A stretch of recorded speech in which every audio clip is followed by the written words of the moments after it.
আফসোস আমাদের জন্য, দিন দিন আমরা মানুষ থেকে অমানুষ হওয়া শুরু করে দিয়েছি। কথা বলেন ঠিক কি না? আমাদের মনুষ্যত্বের লেভেলটা দিন দিন কমতেই আছে, ইন্টারনেটের লেভেল বাড়তেই আছে, টাকার লেভেল বাড়তেই আছে, ডলারের লেভেল বাড়তেই আছে, স্বর্ণের লেভেল বাড়তেই আছে, সবকিছু বাড়ে, আমাদের মনুষ্যত্ব কমে যাচ্ছে। তাই তো আজকে বাবার লাশটা ঘরের বাহিরে পড়ে আছে, সন্তানরা 50 লাখ টাকা নিয়ে ভাগাভাগির মধ্যে যুদ্ধ লেগে দিয়েছে, ঝগড়া লাগে দিয়েছে। পর্যন্ত দেখা যাচ্ছে যে মা বাবা নিজে না খেয়ে সন্তানদের মুখে খাবার তুলে দিয়েছে, সেই মা বাবাকে বৃদ্ধাশ্রমের মধ্যে রেখে এসে সন্তানরা সংসার করছে, পরিবার করছে, ছেলে মেয়ে নিয়ে কাটাচ্ছে। মাকে তো দেখতে যাওয়া দূরের কথা, একটা ফোন দেওয়ার পর্যন্ত সময় নাই। ওই মনোক্ত, ওই মায়া, ওই মহাব্বত অন্তরে আর অনুভব হয় না। এবার জগৎ বিশ্লেষণ করতে লাগলো, গ্রাম শহর হয়ে যাচ্ছে। বাস্তব কথা, ফনিক্স সাইকেল এখন আপনার পালসার সাইকেল হয়ে গিয়েছে, হোন্ডা হয়ে গিয়েছে, এটাও বাস্তবতা। ওই নোকিয়া ফোনের বাটন ফোনটা এখন টাচ ফোন হয়ে গিয়েছে, এটাও বাস্তবতা কথা। কোথায় 2G ইন্টারনেট এখন 5G এর মধ্যে চলে আসছে, এটাও বাস্তব কথা।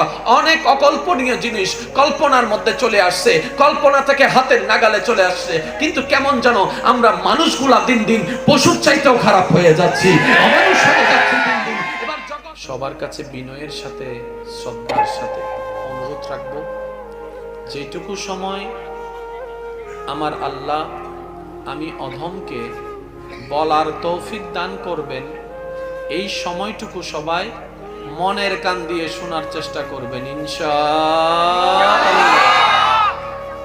আমি অধমের কোনো কথা কাউকে গ্রহণ করতে হবে না, তবে আপনার কাছে ঈমানি ভাই হিসেবে ছোট্ট একটি আবদার, প্রত্যেকটি কথা মনের কান দিয়ে শোনার পর নিরপেক্ষ বিচারক হয়ে বিবেকের আদালতে ভেবে দেখবেন, প্লাস মাইনাস দিয়ে হিসাব করে দেখবেন।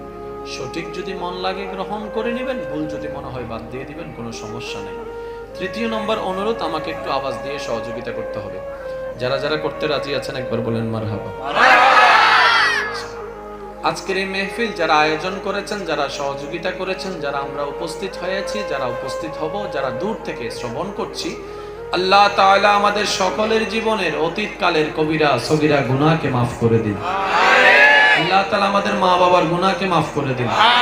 আমাদের যত আত্মীয় স্বজন এবং এই এলাকায় যত কবরবাসী কবরের আযাবে কষ্ট পাচ্ছে, আল্লাহ তাআলা প্রত্যেকটি বান্দার দোয়ার উসিলায় প্রত্যেকটি কবরবাসীকে আযাব থেকে মুক্তি দান করুন। সম্মানিত উপস্থিতি, আমি আপনাদের সর্বোচ্চ সহযোগিতা কামনা করছি। যেহেতু আজকের মেহফিলে যিনি সবারত্ন উস্তাজুল উলামা, কিছুক্ষণের ভিতরে ইনশাআল্লাহ মেহফিলের মঞ্চকে আলোকময় করবেন। হুজুর এসে যেন আমাদের কোনো উচ্ছৃঙ্খলতা না দেখে, আমাদের জন্য এমন একটা পরিবেশ যেন আমরা করতে পারি, যেন উনি এসে আমাদের জন্য দোয়া করে। কি বলেন আপনারা? মুরব্বীদের দোয়ার দরকার আছে। দোয়া জিনিসটা বড় পাওয়ারফুল। যে কাজটা আপনি হয়তো পায়ে হেঁটে 20 বছর লাগবে, দোয়া এমন একটা শক্তিশালী নিয়ামত, সেই 20 বছরের রাস্তাটাকে আপনাকে হয়তো 2 মাসে পার করে ফেলতে পারবে। আর একটু জোরে বলেন। তো আমি আজকে এই কমিটির যারা সদস্যবৃন্দ তাদেরকে মোবারকবাদ জানাচ্ছি। তারা খুব আনকমন একটা পোস্টার করেছেন, যেখানে ডাইরেক্ট টাইম সহ উল্লেখ করে দেওয়া আছে। 11:05 দেওয়া আছে। আমার গাড়ি আলহামদুলিল্লাহ আপনাদের দোয়ায় 11টা বাজার 5 মিনিট আগেই চলে আসছে আলহামদুলিল্লাহ। তারা এতক্ষণ আর গরম বাঁধি রেখে। তো যাই হোক, ওদের আন্তরিকতায় আমি অনেক খুশি, ওদের বিহেভিয়ার আলহামদুলিল্লাহ আন্তরিকতা। কারণ পৃথিবীর বুকে প্রেমের চাইতে বড় কোনো দামি সম্পদ নাই। কথা বলেন না? আবার মোকারম বাড়ি হুজুর প্রেম শব্দ বলছেন, মানে আবার প্রেম শব্দটাকে এখান থেকে কপি করে বয়ফ্রেন্ড গার্লফ্রেন্ডের মধ্যে লাগাই দিয়েন না। আবার প্রেম শুধু বয়ফ্রেন্ড গার্লফ্রেন্ডের মধ্যে হয় না, প্রেম সব জায়গায় হয়। কথা বলেন ঠিক না? একটা ছোট পিঁপড়ার প্রতিও প্রেম হয়, হয় না? একটা বিড়াল ছানার প্রতিও কি প্রেম হয় না? যে শীতকাল এসেছে, অনেক সময় দেখবেন রাত্রে ঘুমাতে গেলে ওই ছোট ছোট বিড়াল ছানারা ওই ছোট বাচ্চার মতো কান্না করে।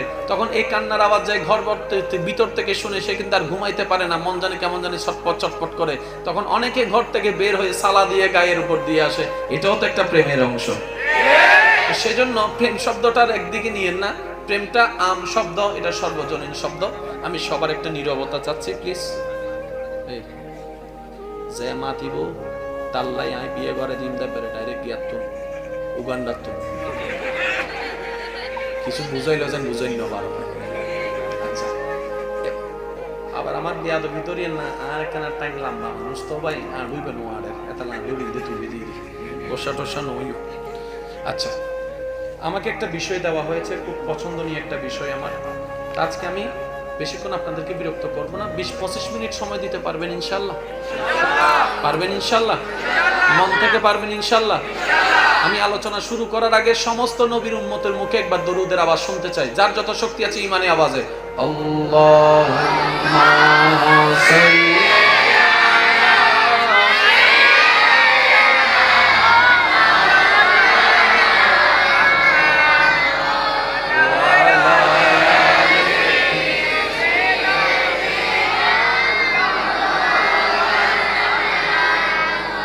উচ্চ আওয়াজ একবার বলেন মারহাবা। পুরুষ কিংবা নারী, পুরুষ কিংবা নারী, বড় কিংবা ছোট, মোটা কিংবা চিকন, সে যে যে পজিশনে থাকুক না কেন, যে পরিবেশে থাকুক না কেন, আমরা সবার একটা পরিচয় আছে। এই পরিচয়টা শুধু আমরা বাংলাদেশি এতটুক সীমাবদ্ধ নয়, হাজার পরিচয়কে পিছনে ফেলে সবার ভুলে যাওয়ার যে মেইন পরিচয় দুইটি আছে, যে দুইটি পরিচয় মনে রাখার মতো রাখতে জানলে, সম্মান দেওয়ার মতো দিতে জানলে আমরা সবাই মানুষের মতো মানুষ হয়ে যেতাম। সেই পরিচয় দুইটি হচ্ছে আমাদের সমস্ত পরিচয়দের মধ্যে শ্রেষ্ঠ পরিচয়, আমরা রবের বান্দা, নবী রাহমাতুল লিল আলামিনের উম্মত। আমরা বংশের পরিচয় মাথায় থাকে, দেশের পরিচয় মনে থাকে, এলাকার পরিচয় মনে থাকে। সেজন্য আপন আপন এলাকার পাওয়ার অনুযায়ী আমরা কথাও বলি, কাজও করি। আমরা যখন কোন একটা হাই সোসাইটির মধ্যে চলে যাই, তখন আমরা কিন্তু লো সোসাইটির মানুষের সাথে আত্মীয়তা করা পছন্দ করি না, কারণ আমরা আমাদের সোসাইটিটা হাই, আমাদের এলাকাটা হাই। আমরা এই সমস্ত জিনিসগুলা মাথার মধ্যে মনের মধ্যে ক্যারি করি। ও ইমানদার ভাইয়েরা, আজকে পৃথিবীর বুকে সার্টিফিকেট ওয়ালার সংখ্যা দিন দিন বেড়ে যাচ্ছে, কলেজ ভার্সিটির সংখ্যা দিন দিন বেড়ে যাচ্ছে, প্রতিষ্ঠানের সংখ্যা দিন দিন বেড়ে যাচ্ছে, পুস্তকের সংখ্যা দিন দিন বেড়ে যাচ্ছে, পুস্তকের সংখ্যা দিন দিন বেড়ে যাচ্ছে, লাইব্রেরির সংখ্যা দিন দিন বেড়ে যাচ্ছে, কম্পিউটারের সংখ্যা দিন দিন বেড়ে যাচ্ছে, গুগলের আর্টিকেলের সংখ্যা দিন দিন বেড়ে যাচ্ছে, অনাবিষ্কৃত বিষয় দিন দিন আবিষ্কার হতে আছে। আফসোস আমাদের জন্য, দিন দিন আমরা মানুষ থেকে অমানুষ হওয়া শুরু করে দিয়েছি। কথা বলেন আমাদের মনুষ্যত্বের লেভেলটা দিন দিন কমতেই আছে, ইন্টারনেটের লেভেল বাড়তেই আছে, টাকার লেভেল বাড়তেই আছে, ডলারের লেভেল বাড়তেই আছে, স্বর্ণের লেভেল বাড়তেই আছে, সবকিছু বাড়ে, আমাদের মনুষ্যত্ব কমে যাচ্ছে। তাই তো আজকে বাবার লাশটা ঘরের বাহিরে পড়ে আছে, সন্তানরা 50 লাখ টাকা নিয়ে ভাগাভাগির মধ্যে যুদ্ধ লেগে দিয়েছে, ঝগড়া লাগে দিয়েছে। দেখা যাচ্ছে যে মা বাবা নিজে না খেয়ে সন্তানদের মুখে খাবার তুলে দিয়েছে, সেই মা বাবাকে বৃদ্ধাশ্রমের মধ্যে রেখে এসে সন্তানরা সংসার করছে, পরিবার করছে, ছেলে মেয়ে নিয়ে কাটাচ্ছে। মাকে তো দেখতে যাওয়া দূরের কথা, একটা ফোন দেওয়ার পর্যন্ত সময় নাই। ওই মনোক্ত, ওই মায়া, ওই মহাব্বত অন্তরে আর অনুভব হয় না। এবার জগৎ বিশ্লেষণ করতে লাগলো, গ্রাম শহর হয়ে যাচ্ছে। বাস্তব কথা, ফনিক্স সাইকেল এখন আপনার পালসার সাইকেল হয়ে গিয়েছে, হোন্ডা হয়ে গিয়েছে, এটাও বাস্তবতা। ওই নোকিয়া ফোনের বাটন ফোনটা এখন টাচ ফোন হয়ে গিয়েছে, এটাও বাস্তবতা কথা। কোথায় 2G ইন্টারনেট এখন 5G এর মধ্যে চলে আসছে, এটাও বাস্তব কথা। অনেক অকল্পনীয় জিনিস কল্পনার মধ্যে চলে আসছে, কল্পনা থেকে হাতের নাগালে চলে আসছে। কিন্তু কেমন যেন আমরা মানুষগুলা দিন দিন পশুর চাইতেও খারাপ হয়ে যাচ্ছি, অমানুষ হয়ে যাচ্ছি দিন দিন। এবার জগৎ ভাবনায় পড়ে গেল, এই মানব জাতি তো পৃথিবীর শ্রেষ্ঠ জাতি, আশরাফুল মখলুকাত তো তাদেরকে বলা হয়। যদিও হতে পারে বাঘের শক্তি অনেক বেশি, কিন্তু যোগ্যতাই এই মানবটাই শ্রেষ্ঠ হতে পারে। এই পৃথিবীতে কত কিছুই তো আবিষ্কার হয়নি, এই মানব জাতি আপন ব্রেন দিয়ে, জ্ঞান দিয়ে, বিজ্ঞান দিয়ে গবেষণা করতে কত কিছুই আবিষ্কার করলো। মানুষ কখনো কল্পনা করতে পারেনি রকেটে করে যেতে পারে, একটা সময় সে মানুষ কল্পনা করতে পারেনি, এখন সেটা বাস্তবতার সাথে ইজি হয়ে গিয়েছে। হয়েছে, কল্পনার বাইরে মানুষ পৃথিবীর বাইরেও সৌরজগৎ দেখতে শুরু করেছে, সবকিছুতে ডেভেলপ হচ্ছে, কিন্তু এই মানুষ কেন মানুষ হয়ে যাচ্ছে? গবেষণায় যখন লেগে গেল, দেখেছে কোনো কিলকিনারা খুঁজে পাওয়া যাচ্ছে না। গোল্ডেন এ প্লাস ওয়ালা বেড়ে গিয়েছে, এগ্রাট ওয়ালা বেড়ে গিয়েছে, সায়েন্সের স্টুডেন্ট বেড়ে গিয়েছে, গবেষক বেড়ে গিয়েছে, সবকিছু অত্যাধুনিক হয়ে গেছে। মানুষ কেন মানুষ হয়ে যাচ্ছে? সবকিছু গবেষণার মধ্যে। এবার মানুষ এখানে পরিত্রাণ খুঁজতে খুঁজতে কোনো দিকে সমাধান পায় না। ইমানদার ভাইরা মনে রাখবেন, মানুষের মতো মানুষ হতে গেলে যে বিদ্যালয়ে পড়তে হয়, এটা হচ্ছে নবী রাহমাতুল লিল আলামিনের বিদ্যালয়। সুবহানাল্লাহ। যেখানে পড়লে অমানুষ মানুষ হয়ে যায়, যেখানে পড়লে পশু মানুষ হয়ে যায়, যেখানে পড়লে মায়া কাকে বলে শিখা যায়, মমতা কাকে বলে শিখা যায়, যেখানে পড়ালেখা করলে সন্তান বুঝতে পারে এটা আমার মা নয়, এটা আমার জান্নাত, এটা আমার জান্নাত, এটা আমার জান্নাত। বাবার দিকে দেখে সন্তান মনে করেন এটা আমার বাবা, সন্তান মনে করে এটা আমার জান্নাতের দরজা, এটা আমার জান্নাতের দরজা।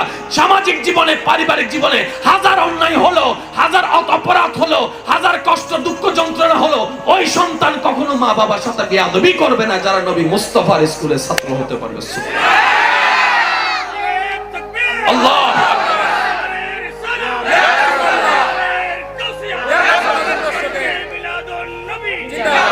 উচ্চ আওয়াজ একবার বলেন সুবহানাল্লাহ। এই মুহূর্তে মাইকের আওয়াজ যতটুকু যাচ্ছে, আমার কোনো ভাই বোন যদি আমার আওয়াজ শুনে থাকেন, আল্লাহ আপনাদেরকে আপন আপন জায়গা থেকে অনেক বড় পজিশন দান করেছেন। সত্য সত্য। আমরা দোয়া করি আল্লাহ পাক আপনাদেরকে মরণ পর্যন্ত ইজ্জতের সাথে রাখুন।